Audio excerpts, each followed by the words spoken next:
Welcome to the Global Connection, a Tel Aviv University podcast. Journey with us as we discover how TAU's academic community and friends are engaging with and helping to shape this ever-changing world. Hi, everyone. Welcome to the Global Connection podcast. I'm your host, Dr. Anna Sajecki, and today I'm joined by two university professors from the Department of Theatre Arts at Tel Aviv University, and they are launching an exciting new project with the University of Cologne, specifically the School of Theatre and Media Culture, chaired by Professor Peter Marx. So the two lovely individuals I have with me today are Dr. Sharon Aronson Lehavi, whose research focuses on the late medieval and modern periods in theater with a specific focus on ritual research and pertaining to theater. So I've been told she has a brand new book out, Performing Religion on the Secular Stage. And she has also published a number of other books, including Street Scenes, Late Medieval Acting and Performance, Gender and Feminism in Modern Theater, and Biblical Theater in Israel, Identities and Otherness. And I'm also joined by Dr. Ruthie Abeliovich, who works here at TAU on Jewish theater and performance, popular culture, and theater history. Ruthie is the author of Possessed Voices, Oral Remains from Modernist Hebrew Theater, and the co-editor of A Stage of Their Own, 7 American Feminist Plays, as well as Borderlines, Essays on Maps and the Logic of Place. So welcome to you both. I'm excited to have you here. Thank you. Thank you. So part of the reason why I wanted to talk to you today is about this very exciting new international project with the University of Cologne. So before we get off and start having a conversation in other directions, I thought I'd take this moment to introduce the project. And if you both wanted to talk about it a little bit more, that would be wonderful. Okay, so I'll start. The project is titled Curating Theatre Histories. And the main idea is to offer new methodologies for researching theater historiography by activating, working, displaying, making theatrical archival materials accessible to researchers and also to the public. So this is the Curating Theater and Histories title of the project. The nature of theater arts is that we don't have the actual theater performance once it's passed. Usually we speak about the ephemerality of theatrical performances, and mostly, although not only, but mostly people maybe tend to think about what kinds of remains do we have of theater performances, and people are often usually used to think about the written plays, the scripts, which we do have. But in theater archives, and I'll hand it over to Ruthie in a moment, but in theater archives such as the one we have here at Tel Aviv University, which is the largest theater archive of Israeli and Hebrew theater, and the Theaterwissenschaftliche Sammlung at the University of Cologne, which is the biggest theater archive of the German-speaking area, there are numerous kinds of artifacts that are related to the theater, which are definitely not only the scripts of the plays, but many other remains and artifacts that are related to production history. So just one more sentence, I'll just say that our vector or our methodology is to look at theater performances, the productions, and their cultural resonance in both Israeli and German contexts by looking in new ways, new methodologies at theatrical artifacts in the archives. Thank you, Sharon. So this is a project that brings together 3 theater historians that have very different focus in terms of historical scope. I'm a historian of Jewish theater, modern Jewish theater. Sharon does the medieval theater mostly, and Peter Marx does the early modern theater. So the focus of this project is really to, as Sharon said, to examine various methodologies.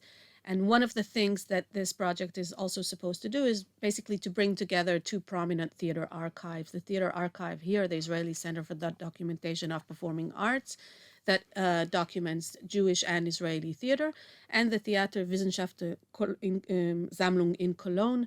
That is basically the most extensive theater archive in the German speaking lands.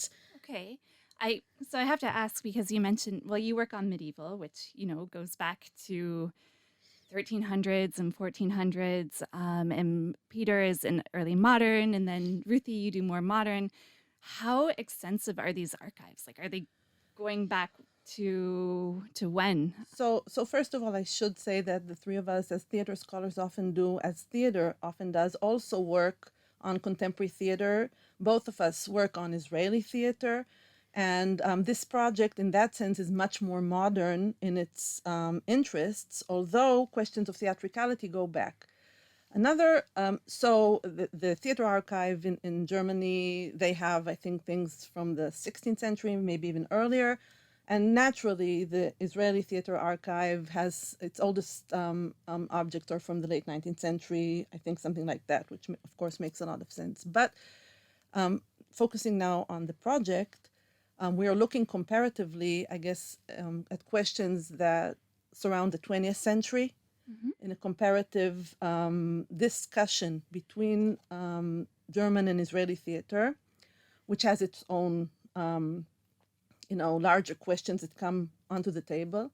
But what I do want to say is something that is important about, again, theater studies and its multiplicity of timelines, etc. So one of the basic features of theater arts, unlike other arts, is that plays might have been written 500 years ago, but are still produced in contemporary theater.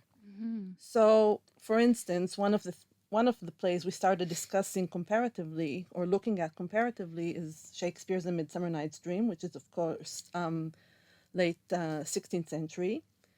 But it has been produced ever since in numerous ways all over the world, but also in Israel and in Germany, different numbers, different plays, different interpretations. One of the basic features of the art of theater, when you speak of conventional theater, that is taking a play and turning it into a production, because there are other productions as well, is that the play has been written there and then, but it is performed here and now. Okay. So these transcultural movements are part of the research project. Right. So you're going to be focusing on A Midsummer Night's Dream. And so that choice, I can imagine that's a play that, especially when you think about Shakespeare versus some of our more obscure playwrights, it's probably been performed so many times. So what was that the main decision behind it? Like, it's a really good object to study in that way? So I think our the binding concept that we chose around the idea of curating theater histories is the idea of dreaming, and dreaming also in the German and Israeli context is a very complex and also very sort of profound concept that we can talk about national, transnational, and also social imaginations and how they changed and how we can see them through theater as a sort of reflection of what's going on in our society. Okay. From what I remember, so I mean, it's called A Midsummer Night's Dream. There's a dream, a major dream sequence. We have 4 lovers and a troupe of actors who go out one night into a forest, and it's sort of this fantastical occurrence of events, series of events that take place. So when you're staging that, and maybe this is a question for Ruthie, tell me a little bit more about that richness of staging a dream and what it might mean culturally in different contexts. So I think we're looking at a dream in the theater in various from various aspects. We're looking at the representation of dream in the theater. How is the dream represented? Is it a play within a play? Is it a vision that is sort of outside of the fictional world, or does it sort of transpire within the fictional world? But we're also looking at the theater as a dreaming apparatus, as a way for a society or for a certain culture to dream and sort of to mark its destinations. Okay. So if we're talking about a whole society dreaming, then Like, are there aspects of nationalism that you can trace through a dream sequence, or are they dreams of a certain culture? Do you have any idea yet, sort of So going into it? the project is really at its initial stages, and one of the things that very important to us is the opportunity for graduate students from both universities to collaborate, to come together, to think together about these questions. We started with a meeting about A Midsummer Night's Dream and brought together set designs from German productions of A Midsummer Night's Dream over the 20th century and Israeli set designs, stage maquettes, drawing designs. These are some of the kinds of the artifacts we have in the archive. But we're also going to be looking at other plays that specifically deal with dreams, such as August Strindberg's A Dream Play, Okay. Richard Beard Hoffmann's Jacob's Traum, Jacob's Dream. So there you have the entire question, for example, or the beginning of a question of staging biblical scenes, biblical dreams. One of the reasons we chose the subject of dream is, first of all, as Ruthie said, it's not only about, staging a dream or using a dream as a metaphor, but I think it's important to reiterate this. The theater itself, when people come together into the theater, what do they actually do there? A dream, by the way, is not always, a beautiful dream. It can be a nightmare too, but they think together through images, through metaphors.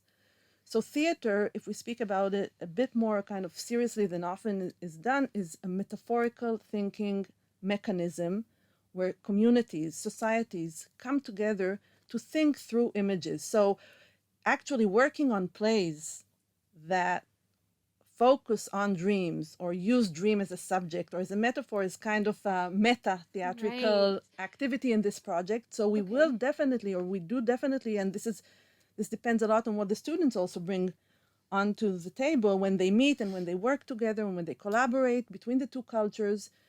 How do cultures think, conceive themselves, think about themselves, conceptualize themselves, dream about themselves? So there is this continuum between, on the one hand, the very, very disciplinary questions of creating a performance in which a dream is a subject, and the ways these classical plays are interpreted in different cultures, which does not necessarily have to be only German or Israeli, but it's basically a much wider question. Right. But at the same time, more, I would say, concrete, social, political, sociological, cultural understandings of the concept of dream and the way the theater takes part in shaping, but also reflecting those moments or whatever moments we will be working on. Right. I think what's really interesting to me too is, if we conceive of theater and a play as a sort of dream in itself, it really is a collective dream. It's a dream of the actors and the theater producers, and then it's also kind of a dream that's welcoming in the audience as well. So when you're looking at these archives, can you tell something about both, like all of these different players? How do you sort of start to look at an archive and dissect it and understand it? So I think this brings us back to what Sharon started with, the ephemerality of the theatrical experience and the fact that we need to reconstruct and sort of bring together various sorts of artifacts, of remains from the theatrical performance in order to first understand what happened in the theater house and what happened to the audience and what happened to the actors and to the creators in a certain performance. And this requires from the theater historians to work with various sorts of media, with paintings, with drawings of scenery, with directing books, with prompting notebooks, with sound recordings, with video documentations, with various visualizations of the stage, with the so there's a lot of historical work that needs to be done there in order to understand that. And this is basically what we hope to do with the students, to sort of try to recreate and to understand what sort of dream and how these were staged in certain performances. Yeah, I'd also like to add to that of course this is something that theater historians do. They go into archives and they find the materials and write the histories. But one of the things we are thinking of is that there are many new kinds of digital possibilities now to bring together, to represent, and to communicate these materials to wider audiences. So maybe we cannot have the quote unquote original performance. Even if we speak about a certain production, there is no one original performance because it might have performed on different evenings, in different places, different venues, different contexts. So it's a much wider phenomenon than this idea of an ideal one performance. But if we bring together everything we've been speaking of, the importance of understanding the role of the theater within a society at a given time and place, and the comparative possibilities of looking at the ways at a given moment two cultures looked, for instance, at a similar play, we can study and also communicate not only questions of aesthetics and genres and performative genres and designs and acting methods and language and translation. I mean, there are so many aspects that go into each theater performance, but we will be able, hopefully, to make the sense of what a theater performance is more accessible. So what I'm saying is that we will be working on the subject, on the theme, on the historiography, on working with the archives, but also on methodological questions of curating. Okay. Um, Have you thought about some of those questions already? Like what are the so methodology is sort of the way we think about curation, the way we go about curation. So what are some of the big questions you have in your mind that you're hoping to take to I this think project? that one of the things that we talked also with Peter, of course, when we formulated this project, is the question: who does theater history belong to? Does it belong to the public? Does it belong to the archives? Does it belong to the creators? And one of the main, I think, goals that we have in this project is to open up the archive and to activate it and to sort of bring it back to the public that basically made it. So I think this is maybe sort of the future aspect of this historical project. As Sharon said, we have today many digital possibilities for making these materials accessible, for opening up the archives and for sort of showing the public all these treasures, and also of reminding the public their sort of histories of dreaming through the theater. Okay. So there's this wonderful sort of initiative that will happen in terms of using this project to bring the public in a little bit more, potentially through digital means. What about future plays? Is that in the back of your mind at all? Like, is there something we can learn about the archives that maybe could influence the way we perform these productions in the future? have to think about that one. I'll say, I mentioned it briefly before, but I will say that theater in general, especially again when you work with plays that are reenacted and represented and reperformed. I mean, especially with classical plays, we go into the theater and we know what the story is going to be. There are hardly ever surprises there. So I think the answer is yes in two ways. The first would be that having documented these histories will now become part of these plays' histories in the local context, that creators might look into these projects, might learn from it, might refer to it, bringing them together, saying, this is what happened around, let's say, the subject of a dream in a given place and time. But also there are important pedagogical potentials here for students, maybe for high school students as well, that are able to document their own productions in ways that are not only the written script, but rather a much more holistic vision of a theater production, a visualization of a theater production. So today, of course, we can film, document theater performances. This is something that's, available basically only about, 50, 60 years. Before that, this is why we say it's ephemeral. We don't have the actual theater performance. So maybe it will inspire also, this question of documentation, curation might inspire future documentation of contemporary performances. How do you tell what a theater performance is? Okay. How it looked. So. Okay. Well, and that's kind of an interesting question too. How do you tell what a theater performance is? I feel like sounds like a simple question, but it's probably something pretty complex too. So if you were to both try at that, what would you say a theater performance is? I'm willing to say something because it just continues the former thought.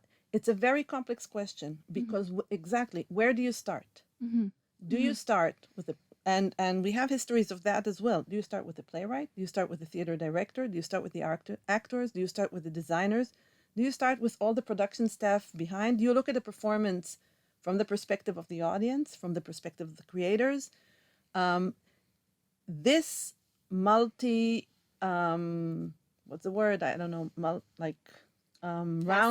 multifaceted perspective is inherent to live art, which is the theater.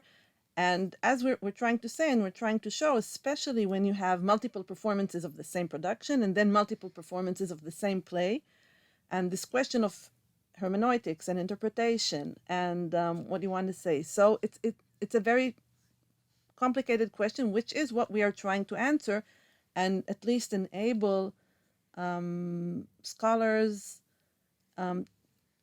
to start thinking about or to continue thinking about theater in those ways, that there is no easy one way into it. Okay. And I think you often say that, when we go into the archive, it's not organized. It's not ready.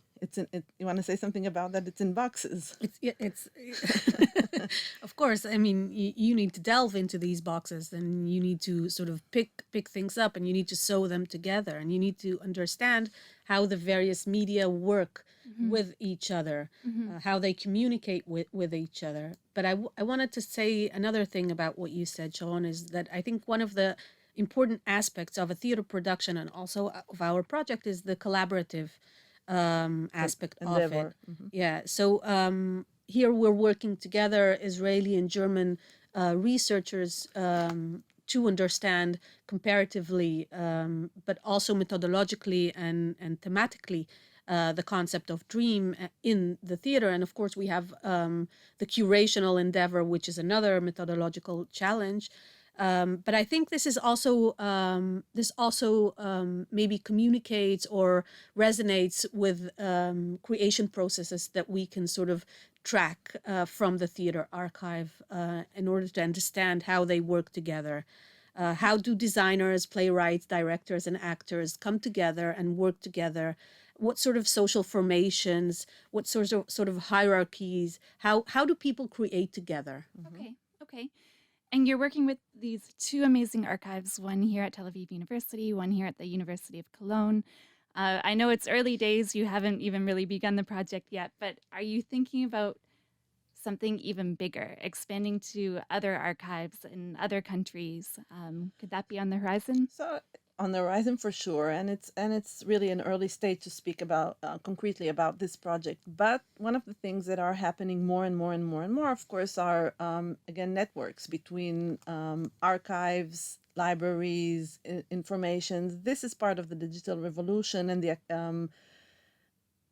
we can go also into that. Of course, seeing an object online is differently than seeing the real object in an archive, the physical object. So these are things we're also thinking about. But of course, the potential is much wider in many contexts, in global contexts, actually. I briefly mentioned it before. So questions of translation, of language, of it goes into so many directions. In that sense, the vector of what's known or as classical drama is useful because you have an anchor that it helps kind of a comparative methodology you have a strong anchor against which you can. Right. It's see been a the play outcome. translated into different languages, performed all around the world, and it's that anchor because it's the same play, And, but and different versions. and for the same play, you have many translations. Yeah. So So I have one final question for both of you, which would be if you could choose a favorite dream sequence play and production of it. So whether it's a Midsummer Night's Dream, whether it's another one, yeah, which one do you absolutely love? Haven't thought of that one. Do you want me to start? Yeah. I'm working with my research in another research project. I'm working on Joseph Latainer's play Der Diebeck from 1880, and there is a beautiful scene there of a dream of a grandmother that sort of understands that her conservative regulations for her granddaughters are basically killing her granddaughter, especially the fact that she doesn't want her granddaughter to marry the man she loves, and she sort of dreams, and she dreams herself in hell. And this is a sort of a very beautiful scene in which the grandmother, on the one hand, understands and sort of recognizes that she needs to sort of change her ways. But on the stage, it's a very interesting there's a very interesting realization of this scene, because it's a play within a play, and it has all these potentials to make it a sort of prank that the figures that appear inside her dream sort of play on the stage. So there are sort of various levels of reality in this scene. So I think that would be my one. Okay, thank you. Sharon, have you been able to think of one? I've had a few running through my mind. That's a cliche, but I do think that Titania and Bottom the Weaver in A Midsummer Night's Dream is an ultimate dream scene in A Midsummer Night's Dream. I've been recently in this new book working on Adrienne Kennedy's Mother 2000. She's a very important American Black playwright. And I guess I can think of many more, but we'll leave it to that. Okay. All right. And hopefully more will come through the archive too. Congratulations on a really exciting project. And thank you very much both to Sharon and Ruthie for joining me here today. Thank you so much. Thank you.